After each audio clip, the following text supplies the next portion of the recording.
Hakim. Rabbi shrah li sadri wa yassir li amri wahlul 'uqdatam min lisani yafqahu qawli.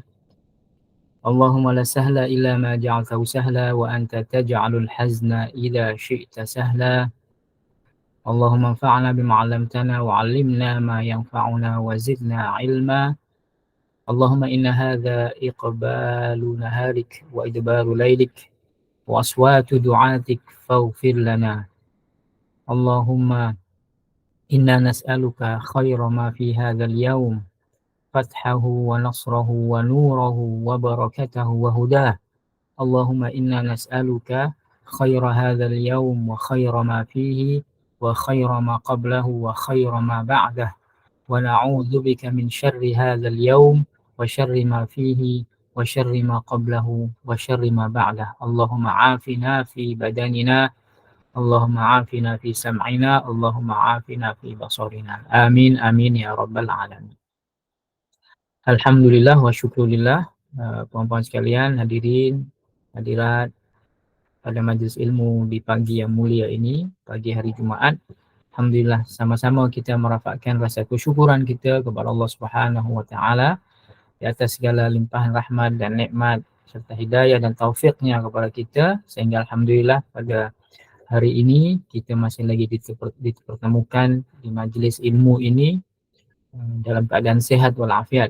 Mudah-mudahan Allah Subhanahu wa taala sentiasa mencurahkan nikmat-nikmatnya kepada kita sekalian, dan mudah-mudahan kita dijadikan di antara golongan hamba-hambanya yang sentiasa bersyukur di atas segala nikmat dan sentiasa melantunkan zikir alhamdulillah wa syukurillah dalam setiap masa dan keadaan.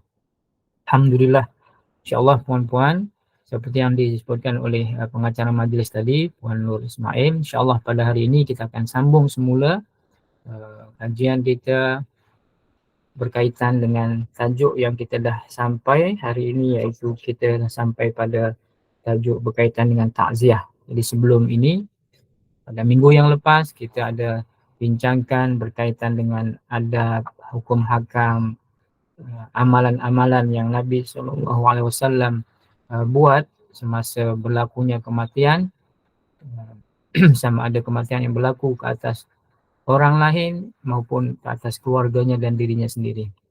Dan pada hari ini kita sampai kepada bab takziah. Jadi Imam Nawawi dalam bukunya ini, Kitab Al-Azkar, menghimpunkan beberapa hadis, beberapa huraian hukum hakam berkaitan dengan takziah. Jadi kalau kita tengok maksud daripada takziah dari segi lughah atau dari segi bahasa, mungkin dari di kalangan kita sentiasa dengar dan kita faham apa maksud takziah dalam bahasa Melayu.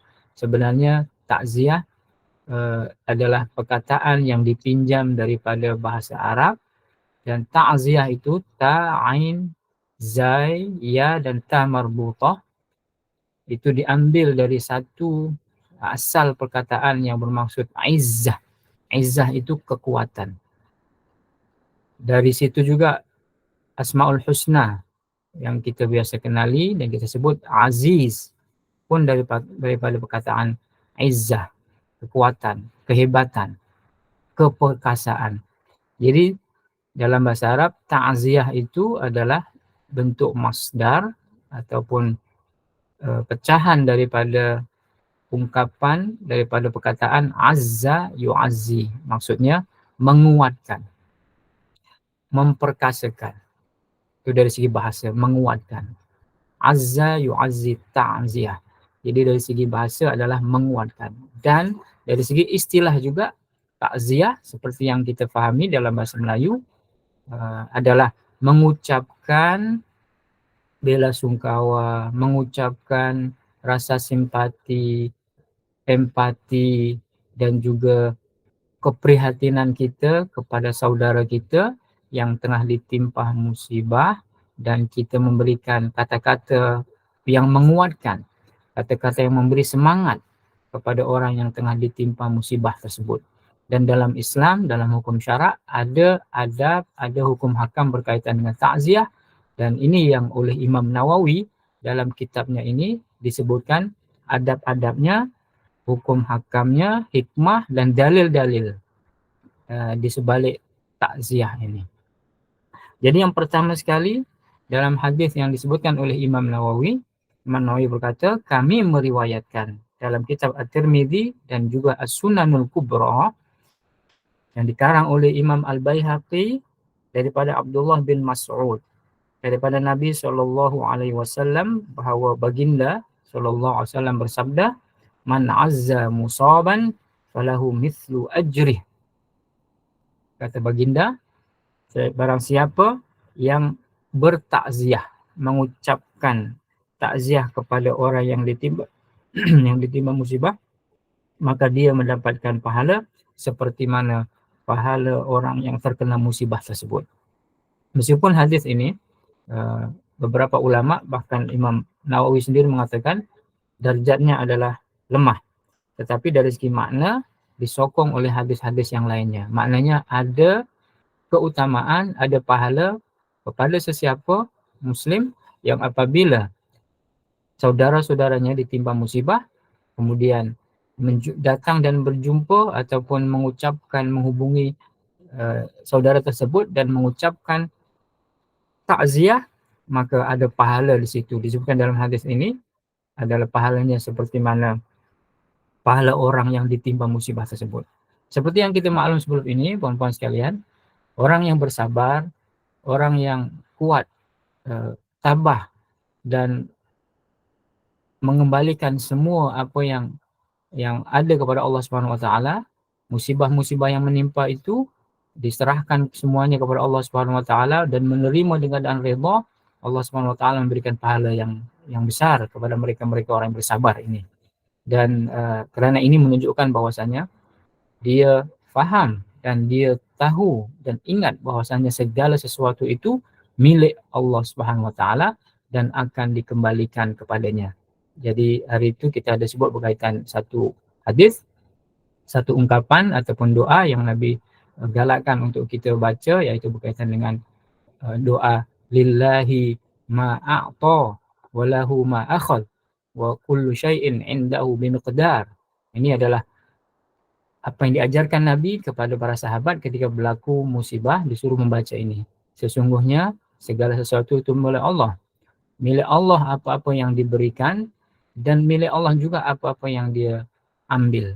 Dan segala sesuatu itu berlaku di dalam masa yang telah ditentukan. Jadi pahala yang ada kepada orang-orang yang mengucapkan takziah ini seperti mana pahalanya orang yang ditimpa musibah. Jadi dipertikaikan lagi berkaitan dengan darjat hadis ini. Puan-puan sekalian, dalam hadis yang seterusnya ini juga berkaitan dengan takziah, keutamaan ataupun fadilat daripada takziah, bahwasanya kami riwayatkan, kata Imam Nawawi, di dalam kitab At-Tirmidzi daripada Abu Barzah Al-Aslami, daripada Nabi SAW, dia bersabda, man azza fakla kusira burdan fil jannah. Hadis ini hadis yang juga kurang sedikit dari segi sanadnya, tetapi dari segi maknanya diterima oleh ulama kerana memberikan maksud bahwasanya Nabi bersabda, barang siapa yang bertakziah kepada wanita yang ditinggal mati anaknya, istilahnya sakla ini perempuan yang ditinggal mati anaknya, maka dia akan mendapat selimut di syurga. Maknanya puan-puan, apabila ada hadis-hadis, riwayat-riwayat yang kadang-kadang ada spesifik pahalanya spesifik, contohnya hadis ini, barang siapa yang mengucapkan takziah kepada perempuan yang anaknya meninggal, kata hadis ini dia akan mendapatkan keutamaan pahala berupa dia akan mendapat selimut ataupun mendapatkan kusia, dia diberikan pakaian dan selimut di syurga. Dia spesifik macam tu. Kalau spesifik biasanya hadis-hadisnya ada isu. Oleh sebab itu Imam Nawawi sendiri dalam kitab ini menyebutnya sebagai hadis yang tidak kuat. Tetapi secara umumnya mengucapkan doa, ucapan-ucapan yang baik terhadap orang yang tengah ditimpa musibah itu ada pahala. Sama ada pahalanya itu spesifik atau tidak, yang penting pahalanya besar di sisi Allah Subhanahu wa taala. Kerana takziah ini, puan-puan sekalian, kita perlu lebih memahami lagi apa di sebalik takziah sebenarnya. Jadi seperti yang saya sebut tadi, makna daripada takziah. Kenapa kita disunahkan untuk bertakziah, untuk mengucapkan doa, kita kuatkan semangat orang yang ditimpa musibah tersebut. Ucapkan kata-kata yang baik.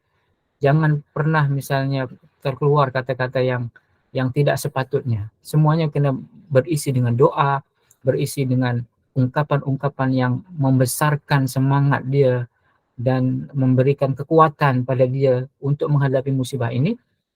Ini bermaksud di sebalik itu adalah maksud daripada kita hidup dan juga bersaudara, sudah sepatutnya saling bantu-membantu, saling kuat menguatkan. Dan hadis-hadisnya sangat banyak. Dalam bab ini juga, dalam bab berkaitan dengan takziah ini, Imam Nawawi ada sebut berkaitan dengan hikmah di sebaliknya, di sebalik takziah. Kenapa perlu takziah? Yang pertama sekali, Imam Nawawi sebut wa ta'awanu, dalam ayat yang disebut juga wa ta'awanu 'alal birri wat taqwa. Maksudnya dengan kita bertakziah, dengan kita mengucapkan kata-kata yang baik, semangat untuk orang yang tengah ditimpa musibah tersebut, kita sebenarnya saling tolong menolong dalam kebaikan. Dan Allah menyuruh ini, wa ta'awanu 'alal birri wat taqwa. Maka dari itu, takziah kata Imam Nawawi, takziah adalah menasihat untuk bersabar dan menghibur keluarga yang meninggal dengan tujuan meringankan beban dan kesedihan mereka. Maka, kata Imam Nawawi, hukumnya adalah sunnah. Sunnah ini maksudnya digalakkan dan mempunyai pahala kalau kita buat. Kerana, kata Nawawi, ini bertepatan dengan firman Allah, wa ta'awanu 'alal birri wat taqwa. Dan diteruskan oleh Imam Nawawi bahwasanya ayat ini katanya merupakan dalil terbaik untuk galakkan dan kesunahan takziah tersebut.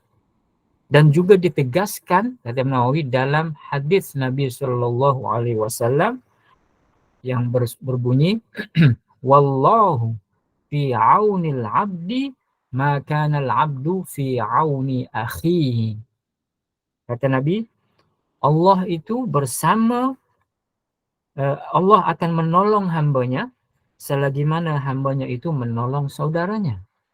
Jadi dengan bertakziah, kebiasaannya kalau amalan kita bila berlaku kematian, jiran atau kawan dan sebagainya, kita datangi sama ada sebelum ataupun selepas kematian mengikut waktu, dan nanti akan dibincangkan oleh Imam Nawawi juga, akan disebut mana waktu yang terbaik untuk bertakziah ini, mendatangi keluarga orang yang ditimpa musibah. Sama ada sebelum atau selepas. Ini adalah merupakan rasa tanggung jawab, rasa bersaudara dan tolong menolong di antara orang Islam. Dan kata Nabi, Allah akan sentiasa menolong seorang hamba apabila hamba itu menolong saudaranya. Selagi mana kita tolong saudara kita yang semampu kita, selagi itu juga Allah akan menolong kita. Jadi sebenarnya puan-puan, mungkin ini muhasabah untuk diri kita. Apabila kita menolong seseorang itu, sudah sepatutnya tidak ada niat untuk dia menolong balik kita. Ataupun ada niatan, naudzubillah misalnya, niatan ada motif yang menunjuk-nunjuk kita bantu dia supaya nanti dia akan bantu kita. Sepatutnya tidak ada itu. Kerana Allah sendiri yang akan menolong kita. Bila kita tolong orang, ikhlas, hanya mengharapkan redha dan balasan daripada Allah, niscaya Allah akan tolong. Ini janji Allah seperti mana yang disebut oleh Nabi SAW. Allah akan menolong hambanya selagi mana hambanya itu menolong sesamanya. Bahkan dalam hadis lain, riwayat yang sahih, di antara orang Muslim itu saling bersaudara. Al-Muslimu lil muslimi fi tawadihim wa tarahumihim kal bunyan atau kal jasadil wahid dalam sebuah riwayat. Seorang mukmin dengan mukmin yang lain itu dari segi kasih sayang dan saling tolong menolong mereka itu ibaratnya seperti tubuh badan yang satu. Apabila badan yang lain merasa sakit, maka bagian yang lain akan merasainya. Apabila yang satu merasa sakit, yang lain pun akan merasa sakit. Seperti itu juga. Dan dalam riwayat lain seperti satu bangunan, satu batu bata yang menjadikan bangunan itu baik. Apabila ada sebagian batu bata yang tak baik itu, maka perlu didatangkan batu bata yang lain untuk menyempurnakan. Jadi seorang muslim kepada muslim yang lain itu saling menyempurnakan dan juga seperti satu tubuh. Maknanya tak boleh dipisahkan.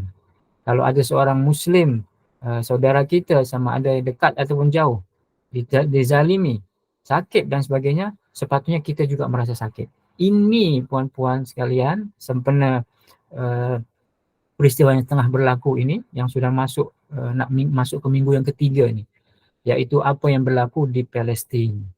Di Palestin seperti mana kita tahu, sehingga ke hari ini sudah lebih daripada 5.000 orang terkorban dari kalangan orang Islam, saudara-saudara kita di Palestin, yang majoritinya ramai daripada golongan wanita, kanak-kanak dan orang tua. 5.000 lebih puan-puan sekalian yang telah terkorban oleh kekejaman Yahudi Zionis penjajah bumi Palestina itu. Jadi apabila kita tidak terasa dalam hati kita tidak merasa sakit juga, maknanya ada sesuatu yang perlu kita betulkan. Kerana selagi mana mereka muslim, mereka adalah saudara kita. Apabila mereka disakiti, mereka dizalimi, sudah sepatutnya kita pun merasa juga disakiti dan dizalimi. Kerana al-muslim kal muslim, al-muslim lil muslim kal jasadil wahid. Seorang muslim kepada muslim yang lain itu seperti satu tubuh. Baik, ini puan-puan sekalian adalah berkaitan dengan dalil ataupun rahsia di sebalik kenapa digalakkan, disunnahkan untuk bertakziah ini. Dan takziah ini juga dalam ungkapan bahasa Arab ataupun peribahasa ungkapan bahasa Arab dikatakan as-sadiq waqtad-dhiq. As-sadiq waqtad-dhiq. Apa maksudnya? Maksudnya adalah kawan itu yang sebenar adalah kawan yang apabila kita dalam kesulitan dia akan datang. Bukan apabila kita mendapatkan kemewahan ataupun ada rezeki saja mereka akan datang. Tetapi kawan yang sebenar as-sadiq adalah waqtad-dhiq, yaitu kawan-kawan yang sebenar, the real friend adalah mereka yang apabila kita ditimpa musibah, kita dalam kesulitan dan kesusahan, mereka dulu yang akan mendatangi kita untuk menghulurkan bantuan tanpa diminta. Itulah as-sadiq itu, ataupun yang dipanggil sebagai kawan yang sejati. Baik. Ini ditunjukkan dalam hukum takziah. Jadi kata Imam Nawawi lagi, hukum takziah itu adalah sunnah, baik sama ada ataupun sama ada sebelum ataupun sesudah orang yang meninggal itu dikebumikan.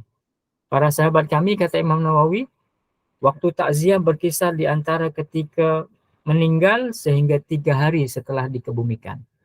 Puan-puan sekalian, isu hukum takziah ini sama ada sebelum ataupun selepas, itu tidak ada dalil yang khas, mana yang lebih baik dan mana yang kurang baik dan sebagainya.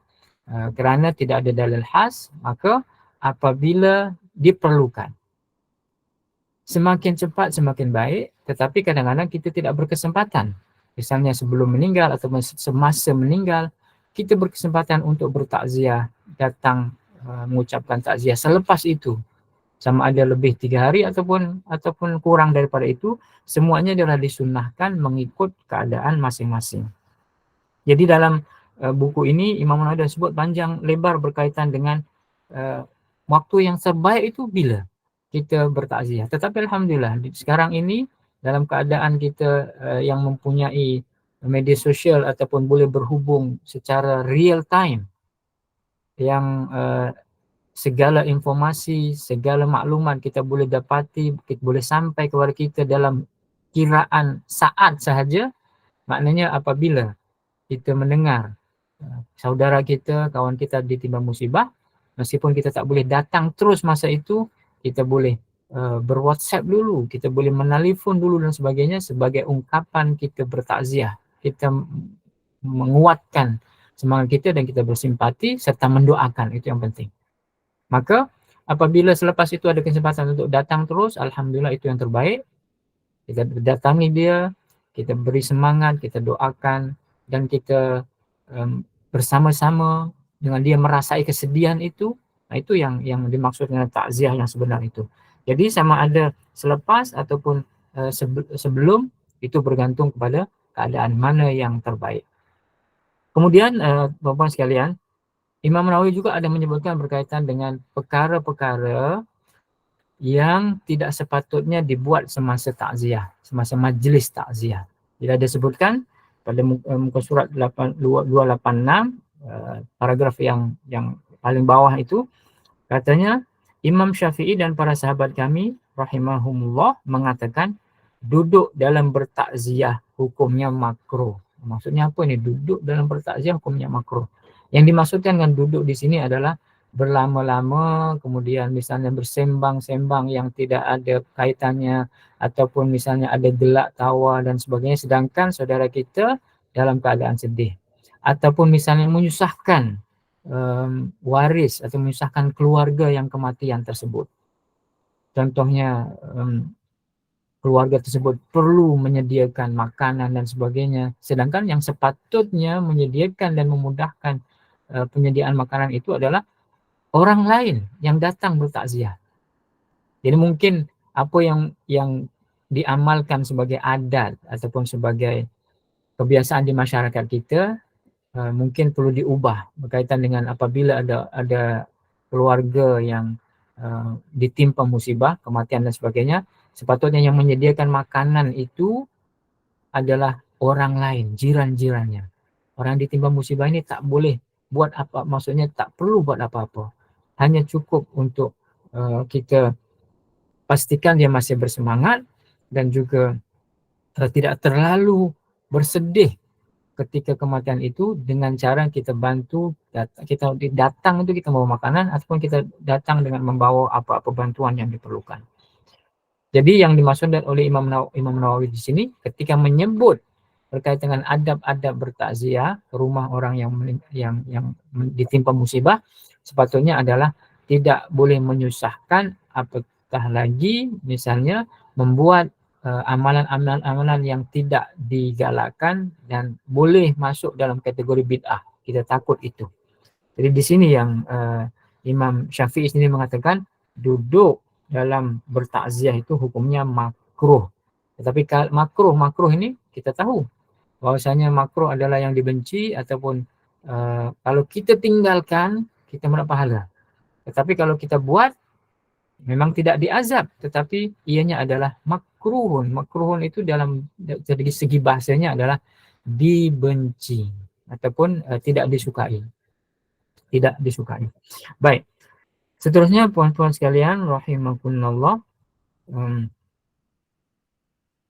Imam Nawawi mengatakan ditegaskan di dalam hadis sahih bahwasanya Rasulullah SAW, ini hadis tadi, wallahu fi aunil abdi maka al abdu fi auni akhihi, sesungguhnya Allah itu menolong seorang hamba selama hamba itu menolong saudaranya. Sekarang kita berpindah beralih kepada apa bacaan-bacaan yang sepatutnya kita ungkapkan ataupun kita sebut ketika kita bertakziah kepada rakan saudara kita yang ditimpa musibah. Sekarang ini banyak kan yang berlegar-legar di media sosial. Biasanya yang paling mudah dan paling senang sekarang ini ada stiker ataupun ada ikon yang stiker di WhatsApp ataupun Telegram dan sebagainya, yang terus saja tekan terus terhantar. Misalnya Al-Fatihah ataupun innalillahi wa inna ilaihi raji'un. Kemudian doa Allahumma ighfirlahu warhamhu, ataupun kalau perempuan Allahumma fillah warhamha dan seterusnya. Itu sangat mudah untuk dihantar. Boleh, dan itu adalah satu kebaikan ataupun sesuatu yang baik. Tetapi alangkah baiknya ataupun lebih baik lagi kalau kita terus kepada orang yang ditimpa musibah tersebut, sama ada kita telefon atau kita hantar DM, direct message kepada dia, ataupun yang lagi baik yang ulama ada sebut sebenarnya apa, takziah yang ataupun membaca doa, mengucapkan kata-kata baik, doa kepada orang saudara kita yang ditimpa musibah ini, mana yang paling baik? Yang paling baik, perempuan sekalian, adalah kita mendoakan orang yang meninggal itu, dan juga kita memberikan kekuatan, mendoakan kebaikan untuk orang yang ditinggal, orang yang ditinggal mati itu, doa kepada Allah SWT yang kita terus baca, yang tahu hanya kita dengan Allah Subhanahu wa taala. Itu yang dipanggil sebagai doa an dhahril ghaib. Doa yang orang lain tak tahu kecuali kita dan Allah saja yang tahu. Maksudnya macam mana? Jadi ketika ada orang yang ditimpa musibah, sama ada sakit ataupun meninggal dunia, cepat-cepat kita terus, sama ada kita menghantar bacaan Al-Fatihah, kemudian kita doa, ya Allah terimalah bacaan aku ini, jika engkau terima bacaan aku ini, engkau ampunkanlah dia, engkau sembuhkanlah dia. Terus doa seperti itu, terus kita niatkan doa itu untuk dia, tanpa ada orang yang tahu. Bahkan orang yang didoakan pun tidak tahu. Yang tahu adalah kita dengan Allah Subhanahu wa taala. Itu doa yang paling baik, paling utama, paling afdal. Dan kalau orang meninggal, kita terus doa Allahumma ighfir lahu, kalau lelaki. Kalau perempuan Allahumma ighfir laha. Terus kita berdoa. Berdoa angkat tangan kepada Allah, ya Allah. Kalau sakit misalnya, ya Allah sembuhkanlah dia. Syafahullah syifaan ajilan, syifaan la yughadiru saqama. Allahumma shfihi syifaan ajilan, syifaan la yughadiru saqama. Ya Allah, engkau berikanlah dia kesembuhan. Sembuhkanlah dia ya Allah. Ini yang paling afdal. Daripada kita hanya hantar message innalillah ataupun syafaqallah ataupun Allahumma firlahu yang dalam grup.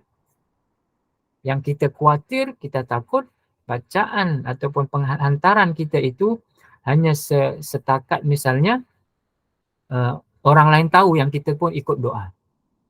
Kita tak nak seperti itu. Takut kita terjerumus ke dalam satu amalan yang berupa riak. Sebab kalau saya tak send message, nanti orang lain kata apa pula? Ataupun hanya menunjukkan aku pun bertakziah juga. Itu yang kita tidak mau. Oleh sebab itu, dua-dua kita buat. Dalam grup ataupun tambah satu lagi, 3. Dalam grup kita pun berdoa, hantar menerusi SMS, menerusi message, stiker dan sebagainya. Direct message kepada kawan kita itu pun kita hantar. Dan yang paling baik, paling penting lagi, paling afdal adalah kita terus mendoakan dia atau mendoakan orang yang sudah meninggal itu, terus doa kita lantunkan kepada Allah Subhanahu wa taala. Itu yang terbaik. Ini takziah yang terbaik. Itu baru yang diharapkan ya, ataupun yang diamalkan oleh Nabi dan juga para sahabatnya. Doa dalam keadaan orang lain tidak tahu, atau doa dari jauh, yang betul-betul doa yang kita baca. Jadi apa ungkapan-ungkapan doa yang ya betul, tambahan lagi message selalu di copy dan paste yang mungkin bukan daripada hati. Ya betul. Itu sebabnya hati ini yang paling penting, niat. Dan sebenarnya kita buat itu untuk siapa sebenarnya? Untuk Allah. Kita berdoa kepada Allah SWT terus, dan tak perlu pun seorang lain tahu. Bahkan yang didoakan itu tak tahu pun tidak ada masalah. Yang penting kita berdoa dari hati dan terus kita ucapkan itu. Kita angkat tangan. Angkat tangan terus. Ataupun bila kematian, kita terus berdoa innalillahi wa inna ilaihi raji'un dan terus mendoakan untuk dia. Dan tentu saja takziah tadi itu apabila dibuat secara fizikal, bukan hanya secara maya, itu lagi bagus. Mana ada kesempatan kita datang secara fisikal, secara bersemuka, itu yang lebih baik. Jadi apa ungkapan-ungkapan atau doa-doa yang diajarkan oleh Nabi SAW semasa kita bertakziah? Ada banyak doa ataupun zikir, amalan. Salah satunya adalah doa yang Nabi ajarkan, a'zamallahu ajrak wa ahsana aza'ak wa ghafara limayyitik. Ini dalam bahasa Arab. Kalau kita tak mampu untuk menghafal dan kita faham maksudnya, kita boleh ucapan itu. Yang bermaksud, saudaraku atau saudariku, semoga Allah membesarkan pahalamu. Semoga Allah jadikan pahalamu ini besar. Besar pahala kamu bersabar dengan ditimpakan musibah ini. Semoga Allah membesarkan pahalamu dan memperbaiki keadaanmu, menjaga kamu, dan juga mengampuni orang yang meninggal dari keluargamu. A'zamallahu ajrak wa ahsana aza'ak wa ghafara limayyitik. Ini yang kata-kata takziah yang diajarkan oleh para sahabat kita. Kemudian yang pendek saja, a'zamallahu ajrak wa ahsana aza'ak, ataupun kata-kata dalam bahasa Melayu yang mewakili itu. Contohnya kalau saudara kita bernama Muhammad misalnya, Muhammad, salam takziah ya, mudah-mudahan Allah memberikan kekuatan kamu, memberikan kesabaran, menjadi pahala, menggantikan yang lebih baik, dan mengampuni almarhum, mengampuni Allah yarham, Allah mengampuni Allah yarhamah, Allah yarhamah orang yang baik, Allah yarham orang yang baik. Semoga husnul khatimah, semoga menjadi, kalau kanak-kanak misalnya, semoga menjadi syafaat kepada ibu bapanya. Kata-kata yang baik yang boleh mewakili apa-apa yang disebutkan dalam riwayat-riwayat ini. Yang penting mewakili kata-kata yang baik. Itu takziah. Karena takziah pada asalnya adalah menguatkan, memberikan semangat, kekuatan kepada orang yang kita datangi itu. Oke. Seterusnya ini sama juga, doa yang lain adalah akhlafallahu alaik. Ini kalau orang kata Imam Nawawi, dan sebut juga kita baca juga, seorang kafir yang bertakziah kepada kafir lain. Nah, ini yang lain, ini orang mungkin misalnya kita bertakziah. Satu lagi mungkin tak disebut di sini, kita ketika hidup dalam masyarakat yang berbilang kaum ini, mungkin kadang-kadang jiran kita adalah bukan muslim. Adakah kita boleh bertakziah? Boleh. Dan digalakkan sebagai sebatas ianya adalah memperbaiki hubungan baik di antara sesama jiran, sesama manusia. Yang penting kita tidak ikut ritual-ritual agama yang mereka buat. Tidak mengganggu keimanan kita, tidak mengganggu keislaman kita dan akidah kita. Itu yang terpenting. Jadi kalau kita bertakziah juga, maksudnya takziah juga. Takziah ini satu bahasa saja. Kita datang berbelasungkawa atau kita mengucapkan condolences. Boleh. Semoga diberikan kekuatan kepada kamu, jiranku, atau kata-kata yang biasa, yang umum, atau semoga diberikan yang lebih baik daripada itu dan sebagainya. Nah, ini yang dalam lafaz Imam Nawawi ini, akhlafallahu alaika. Semoga Allah menggantikan untukmu, cukup itu saja. Semoga Allah menggantikan untukmu dengan yang lain yang lebih baik. Baik. Dan kalau dalam Islam, dalam doa yang sebelum ini mungkin ada disebut, kalau orang yang terkena musibah, kita boleh doakan, contohnya adalah Allahumma jurhu fi musibatihi wakhluf lahu khairan minha. Ini satu doa apabila orang ditimpa musibah yang bukan kematian, atau kematian boleh, tetapi musibah yang umum, contohnya dia kehilangan barang-barangnya, ataupun misalnya keretanya rusak, keretanya dicuri, ataupun rumahnya terbakar, musibah-musibah yang berkaitan dengan misalnya keduniaan. Kita boleh baca Allahumma jurhu fi musibatihi. Ini kalau kita doa kepada orang ketiga. Ya Allah, ya Allah, semoga Engkau berikan pahala baginya. Allahumma jurhu fi musibati, dalam musibah yang menimpa dia. Wakhluf lahu khairan minha, dan gantikan untuknya dengan yang lebih baik. Nah, ini doa yang diajarkan oleh Nabi Shallallahu Alaihi Wasallam. Jadi kalau misalnya kita berdepan-depan dengan dia, kita boleh sebut seperti yang disebut tadi. Semoga Allah memberikan pahala untukmu, memberikan pahala yang besar untuk kamu dalam musibah ini, memberikan ketabahan, kekuatan, dan semoga Allah menggantikan yang lebih baik daripada ini. Karena kita yakin bahwasanya apapun musibah yang ditimpa, tidak ada yang tidak kerana takdir Allah SWT. Allah dah tentukan dah sampai ajalnya, sampai masanya, maka Allah semuanya datang daripada Allah SWT. Jadi kita pun minta, ya Allah, kalau ini musibah yang menimpa kau ini, maka jadikan ia sebagai pahala untukku dan gantikan untukku yang lebih baik. Pemirsa sekalian, dalam hadis seterusnya 451, Imam Nawawi ada sebut berkaitan dengan lafaz yang terbaik untuk takziah. Jadi ini adalah lafaz diambil daripada hadis Sahih Bukhari dan Muslim. Kata Imam Nawawi, kami riwayatkan di dalam Sahih Al-Bukhari dan Sahih Muslim daripada Usama bin Zaid radhiyallahu anhuma, dia berkata, salah seorang putri Nabi SAW mengutus seorang untuk memanggil dan memberitahu kepada baginda bahwa putranya, cucu baginda, meninggal dunia. Maka Nabi SAW ada berkata, kembali kepadanya dan beritahu untuk mengucapkan doa ini. Sesungguhnya milik Allah segala yang dia ambil dan dia beri. Segala sesuatu di sisinya memiliki kadar waktu masing-masing. Kata Nabi, perintahkan dia untuk bersabar dan mengharap pahala. Inna lillahi ta'ala ma akhadh wa lahu ma a'ta wa kullu syai'in 'indahu bi ajalin musamma famurha fal tasbir wal tahtasib. Ini ungkapan takziah yang paling baik. Yang saya sebut di awal tadi kan, kita sebut semuanya Allah dah takdirkan. Ini kalau ungkapan bahasa Melayunya, semuanya Allah dah tentukan, semuanya milik Allah. Allah yang pinjamkan, Allah juga yang ambil. Dan segala sesuatu itu Allah telah tentukan, ada masanya. Dan tidak ada sesiapa pun yang boleh mengawalkan ataupun mengakhirkan.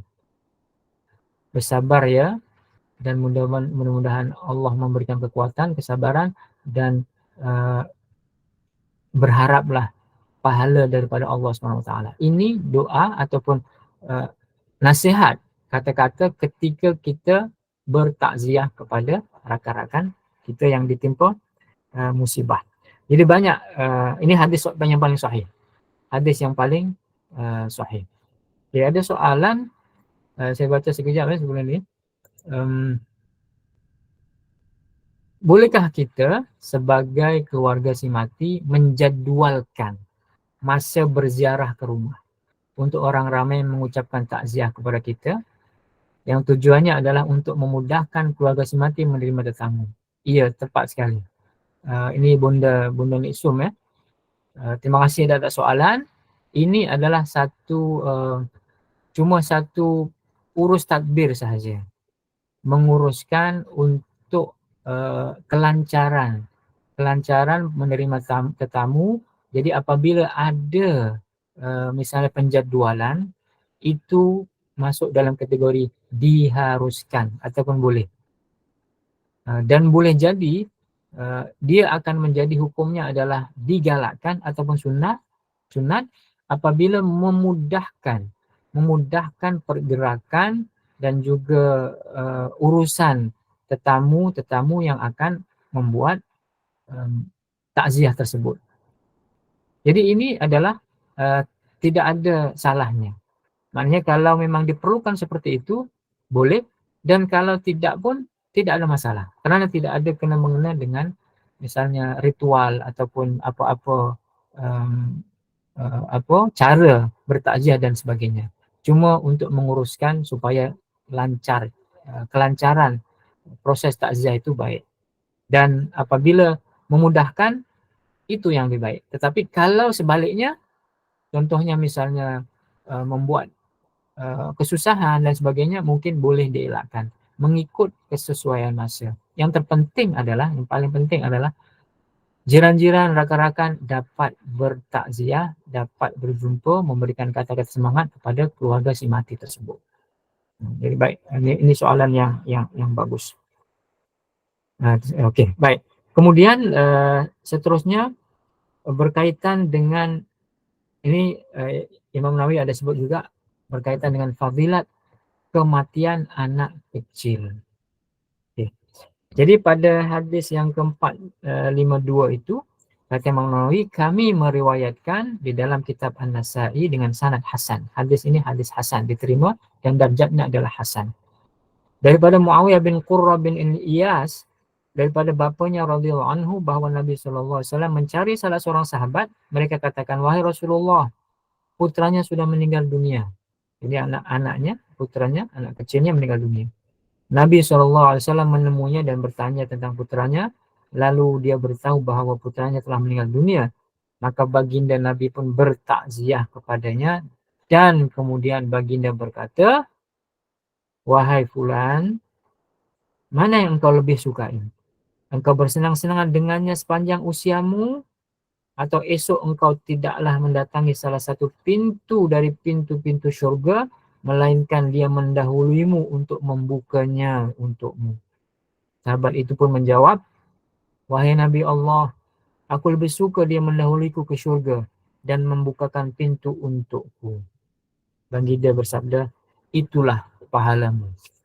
Subhanallah. Ini adalah berkaitan dengan musibah yang menimpa seseorang, yaitu kehilangan anak kecil. Dan ini dicontohkan oleh sahabat yang kehilangan anaknya yang disayanginya di dunia, tetapi bagaimana Nabi SAW menghibur dan bertakziah, menguatkan semangat sahabat Nabi ini dengan diberikan kata-kata yang memberikan semangat. Salah satunya adalah, adakah engkau, mana yang kamu lebih sukai? Semasa kamu bermain-main dengan anak kamu ini di dunia ini, ataupun anak-anak kamu ini sudah berada di syurga dan menunggumu di pintu syurga supaya engkau masuk sekali dengannya. Tentu sahabat Nabi ini menjawab, tentu ya Nabi Allah, yang lebih aku sukai adalah dia menungguku di syurga. Maknanya dengan kehilangan itu, Nabi hibur dan Nabi beri semangat dan beri janji ini sebenarnya musibah yang berlaku itu adalah akan memberikan pahala untukmu. Maknanya puan-puan sekalian, segala musibah yang berlaku, musibah apapun yang menimpa, apabila bersabar akan menjadi pahala yang besar untuk kita. Khasnya apabila yang menimpa kita itu adalah kematian anak yang disayangi, anak kecil misalnya, maka Nabi memberitahu bahwasanya anak kecil yang meninggal dunia mendahului kita itu sebenarnya mereka mendahului kita untuk masuk syurga. Istilah yang biasa kita dengari di kalangan masyarakat kita, apabila ada seorang yang meninggal anaknya masih kecil ataupun masih bayi dan sebagainya, mereka akan memberikan semangat, semoga menjadi syafaat untukmu. Dia menjadi anak-anak syurga yang akan memanggilmu masuk, akan menunggu di pintu-pintu syurga untuk menjemput ataupun menunggu memanggil kamu untuk turut masuk syurga nanti. Ini kata-kata yang indah dan memang itu kerana anak-anak ini, kawan-kawan sekalian, mereka masih lagi belum balik, mereka masih lagi suci, tidak ada taklifan, tidak ada dosa, maka apabila Allah ambil, ianya menjadi pahala untuk kita. Jadi ini sepatutnya takziah yang kita sebut ataupun kita ungkapkan apabila berlaku kematian anak kecil dari jiran ataupun kenalan dan juga rakan-rakan dan saudara-saudara kita berkaitan dengan kematian anak kecil ini. Jadi istilahnya juga anak kecil ini yang meninggal akan memanggil ibu bapanya ke syurga dan juga istilahnya akan menyeru kita untuk turut masuk ke syurga kerana dia telah mendahului kita untuk memasuki syurga. Sudah tentu dengan syarat apabila anak itu dididik dengan baik dan dalam keadaan yang baik, mati dalam keadaan yang baik, dan kita juga mati dalam keadaan yang baik, maka ini adalah pertanda yang anak kita yang mendahului kita itu akan memanggil kita, menunggu kita di pintu syurga Allah Subhanahu wa taala, dan kita akan dikumpulkan bersama-sama di syurganya nanti. Amin ya rabbal alamin. Baik, puan-puan sekalian, mungkin ini dahulu yang boleh disampaikan pada pagi yang mulia ini. Apa yang baik itu daripada Allah Subhanahu wa taala, dan apa yang disampaikan tadi berkaitan dengan adab, doa, hukum hakam tentang takziah boleh difahami, dan Allah memberikan taufik dan hidayahnya untuk kita dapat mengamalkannya insya-Allah. Mungkin itu dahulu Puan Nur Ismail yang boleh saya sampaikan pada pagi hari ini. InsyaAllah kita akan sambung pada sesi berikutnya. Kalau Ya, mungkin dalam Ustaz. 3 minit ada soalan, mungkin boleh disampaikan. Silakan. Okey, baik. Terima kasih Ustaz. Mungkin ada beberapa jemaah yang ingin bertanyakan soalan. Ustaz dah buka soalan. Persilakan.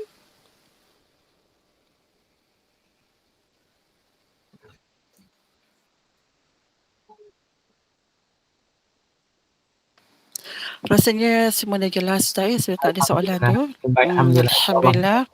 Soalan tadi Alhamdulillah. insyaAllah sudah boleh mewakili soalan-soalan yang Ustaz, lain. satu lagi soalan saya kan, Ya, soalan ya, saya lah. silakan. Yang biasa kita dengar kan, seseorang yang kita dapat khabar kematian seseorang, kadang-kadang doakan ucapan Al-Fatihah. Yang Ya. ini kena perbetulkan Ustaz. Macam mana tu? Ya, betul. Betul sekali. Bukannya kita tak boleh menghantar Al-Fatihah saja. Itu yang kadang-kadang dalam hantaran itu kan Al-Fatihah kemudian dalam kurungan dibaca kan. Itu boleh tidak ada larangan. Tetapi selepas kita tahu yang sebenarnya yang lebih baik itu mana? Yang lebih baik adalah kita baca terus. A'udzubillahi minasyaitonir rajim. Bismillahirrahmanirrahim. Alhamdulillahirabbil sehingga habis waladhdallin amin. Terus kita doakan. Kita berdoa antara kita dengan Allah. Nah, itu yang paling baik. Jadi mungkin kita boleh ubah, kita boleh kita doakan, ataupun mungkin niat orang yang menghantar itu mengingatkan orang supaya baca, mungkin kita ambil sisi positifnya. Tetapi seelok-eloknya adalah kita baca sendiri dengan betul, dengan benar, dengan real yang kita baca, dan kita doakan betul-betul doa kepada Allah untuk dia. Meskipun orang lain tak tahu, orang yang kita doakan itu pun tidak tahu. Jadi mungkin perlu diubah ataupun ada paradigm, ada perubahan yang lebih baik. Mana yang betul itu kita buat dan kita war-warkan. InsyaAllah. Ya. Itu Puan Ismail. Ya, terima kasih Ustaz atas Itu pencerahannya. saja. Kurang lebihnya saya minta maaf, dan insyaAllah kita akan berjumpa lagi pada sesi yang akan datang. Subhanakallahumma wa bihamdika asyhadu an la ilaha illa anta astaghfiruka wa atubu ilaik. Wabillahi taufiq wal hidayah. Assalamualaikum warahmatullahi wabarakatuh. Waalaikumsalam warahmatullahi wabarakatuh. Terima kasih Ustaz. Jazakallahu khairan Ustaz atas perkongsian ilmu ini. Jumpa lagi Ustaz insya-Allah minggu depan. Terima kasih semua para jemaah sekalian. Insya-Allah jumpa lagi. Assalamualaikum. Waalaikumsalam warahmatullahi wabarakatuh.